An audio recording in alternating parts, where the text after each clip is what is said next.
میکشه که یک ستیل پوری نقره های گشته با میریزه و دویم بار میپرتویا میکشه که یک ستیل تیلا های گشته میریزه میگه خالق تو در جنت میبینه وقتی دیدار خدا ده که امید داره شما چی زیغ میشه شما چی دل مونده میشه زمانی که انگلیس ها هندوستان آمدن 300 سال هندوستان در دست مستملکه مقصد دیگه صهیونیست ما گردن خم میکنیم ما بنده ایم ما در پیشی و غلامیم آفرنده مانای ما او را سوال نمیکنیم چوی خیلی کلی چو. ассалому алайкум бародарони исломӣ. шахсоне ки мехоҳанд границаи қазоқистонро гузаранд марҳамат, мо ба шумо Акай Аббосро тавсия медиҳем. ин бародар тӯли чандин сол аст ки дар ҳамин соҳа кор ва фаъолият дорад.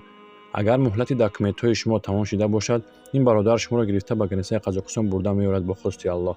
худи ҳозир дар номерҳои рӯи экран буда дар тамос шавед. +7 909 962 28 28 занг занед ё дар ватсапашон муроҷиат намоед. аллоҳ нигаҳбонатон бошад. سلطان ابراهیم ادهم روایت ها میخوانیم لبی چاه آمد ستیل دراز کرد. سلطان ابراهیم ادهم همتان میدونه که یکی از حاکمان و بزرگان بلخ بود ملک دنیا را پسی پا زد رفت. آب در چاه میندازه بنده میکشه که یک ستیل پوری نقره های گشته با میریزه و دویم بار میپرتویا میکشه که یک ستیل تیلا های گشته میریزه میگه پروردگارو من همینا رو پسی پا زدم پیشی تو آمدم میخوام که آبم بته طهارت کنم پیشین شده. یعنی که امتحانای خدای برادرها خدا ما رو بسیار میسنجه. بعد از اون میگه الهام الهی آمد که ابن ادهم میخواهی گو به گفته تو کار میکنم گو من نمیخوام پروردگارو گو ابراهیم ادهم من این عنوان پیغمبرم ده ندادم لیکن ده تو دادم به گفته تو کار میکنم چرا قبول نمیکنی گو پروردگارو تو تفرد بالملک والبقا تو یگانه گپ یگان مخلوق تا گوش نمیکنی تو گپ هیچ کس گوش نمیکنی تو گپ هیچ کس خدی نمیکنی تو خدای مایی منم بنده تو معبودی منم میسنجی من این کارم نمیکنم برادر و گپ هیچ کس گوش نمیکنه کن فیکون گم همه کجی پیدا شد ما گردن خم میکنیم ما بنده ایم ما در پیشی و غلامیم آفرنده مانای ما او را سوال نمیکنیم چوی خیلی کلی چو فقط میگیم که اطاعت میکنیم سجدت میکنیم. برای همین بزرگا را بینیم که این قدر مقام بلند خطی چیکار کردن لما یورید هر چیزی که تو بخوای هم میشه خدا. فاز ولیه بالجنت الدائمه برای دوستاش قرآن وعده کرده فوزا عظیما. ای مومنین خدا شما فردا در جنت فوزا عظیما خدا را میبینه شما در جنت خدا را میبینه میگه انا خالق تو در جنت میبینه وقتی دیدار خدا ده که امید داره شما چی زیغ میشه شما چی دل مونده میشه او جنت ده ابدی ای شما حضرت دوست را میبینه ما ایمان داریم که خدا را میبینیم شما خدا را میبینه. معنی حرفی فه همین بده که برای مومناش الله جل و علا شأنه و بنده ها و دوستاش جنت وعده کرده بده که شما اونجا را میبینه. چگونه ای که در آمدن شب همه حیران میشه و شب آمد تاریک شد هیچ کس در فکری روشنیش نیست هیچ کس این شب تاریک روشن کردن نمیتونه اما تو به یک آفتابی میدهک میبراری شب تاریک از بین دفع میکنی میبری روشنی روز میبیا. تمام قدرت داری که در بین کفر و فسق منافقی و افلاسی دنیا را تاریکی باری هم بیاید و از یک جا یک نور بیدار میکنی و یک جا یک نور بلند میکنی و نور میبیاری که جهان به علم پر میکنه. زمانی که انگلیس ها هندوستان آمدن 300 سال هندوستان در دست مستملکه مقصد دیگه صهیونیست های انگلیس بود یگان ارزش نداشت. یک روز علامه گنگوری یک روز علامه کندیر مقصد کان دهلوی اینا آمدن از تگ یک توتی کلان شیشتن ای همینجا دعا را کردن سر کردن از همونجا مدرسه دیوبند ساختن جهان به نور اسلام مشرف شد. بعد 300 سال هجومی این اصطلاحگرا با دوباره اسلام بیدار کردن نور همونجا بلند شد قدم نامبارک این لعینا دفع شد اونها به استقلالت دینی و ایمانی رسیدن. برای همین خدا هزار تاریکی هم که آمد به یک آفتاب همش برطرف میکنه. چگونه که زمان امپراتوری روم، امپراتوری ساسانی، یهودیت و مسیحیت تاریکی را بالای جهان آوردن، سال 571 در آمدن بامداد از خاندان عبدالمطلب رحمت الله به دنیا آمد. رحمت للعالمین به دنیا آمد، جهان خدا شناس کرد، دنیا را خدا شناس کرد.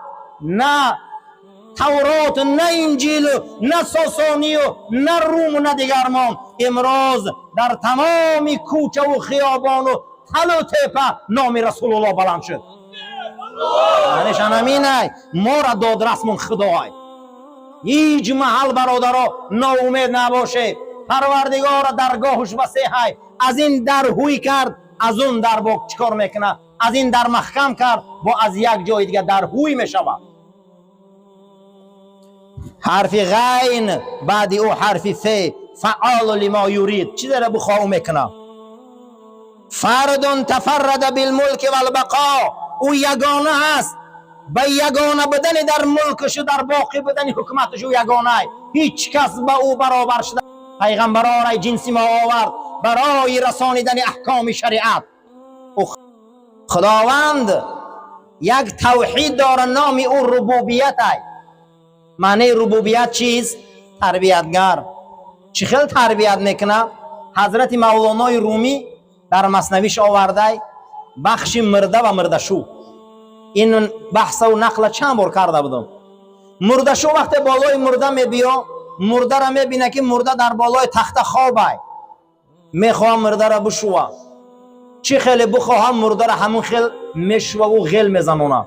چه خیلی بخواه مرده را تاب میتیه، چه خیلی بخواه مرده را میبرداره همون را به اصول خودش. مرده هیچ کار کرده نمیتونه، ای دستش هیچی نمیبیا، منتظره. میگه توحید ربوبیت معنیش همینه که تمام خلق خدا همون مرده های، خدا مرده شوی. این سحری جمعه اومدی ما را خدا آورد، پول میوی خدا دادت، فرزند خدا داد، سلامتی را خدا داد، دردم خدا میتیه، رنجم خدا میتیه، پیشگاه خدا میکشایه. اما او ربی، رب العالمین ترا تربیت میکنه، تو همون مرده ای، تو نگو من همون تود میتی هر خیل بخواه. انامین توحید ربوبیت میگفتیم، چیزی که داری ای او دان، او بخواه همون کار میشوه، او نخواه نمیشوه. برای انامین او را میگه عالین به ربوبیتی، درجه یکم داره در تربیت مخلوقش، درجه یکم داره. دویم عالین به ربوبیتی و الملک، در ملکش تربیت بینین. بعد از او در قدرتش تربیت بینیم. علیهم بما هو کائنون، تمام چیزی که به چشم میبینین این همش در داخلی تربیت الله های. الله خودش تربیت کنه. یکی آمد به اینجا جمعه خون، یکی جمعه نیامد، همه این خدا در پیش رحیم امام ای بندگو اختیار های بگیر. اختیار کردی رای نماز هم میبیایی، اختیار کردی رای جمعه را میبیایی، اختیار نکردی با دیگر راه هست و برمیرای. همش به اختیار خود جواب میتی. تربیتگر الله های، ما را تربیت میکنه به قدرتش، در ملکش. یگان چیز از تربیت او بیرون نیست.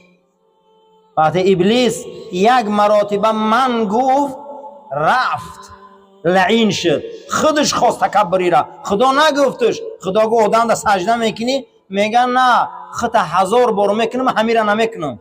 میگه فرمانی منه، میگه نه نمیکنم.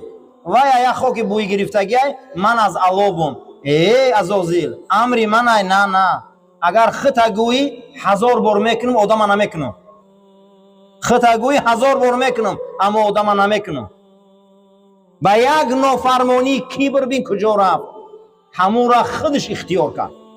تربیت خدا همیه. تربیت میشوه که آدم به سوی نیکی بیاید، راههای هست که به سوی غضب میروه. معنی عین همین بده است. در تربیتش عالی رتبه های، در ملکش عالی رتبه های، در قدرتش عالی رتبه های. هر چیزی که شما میبینه یگان چیز از تربیت او بیرون نیست.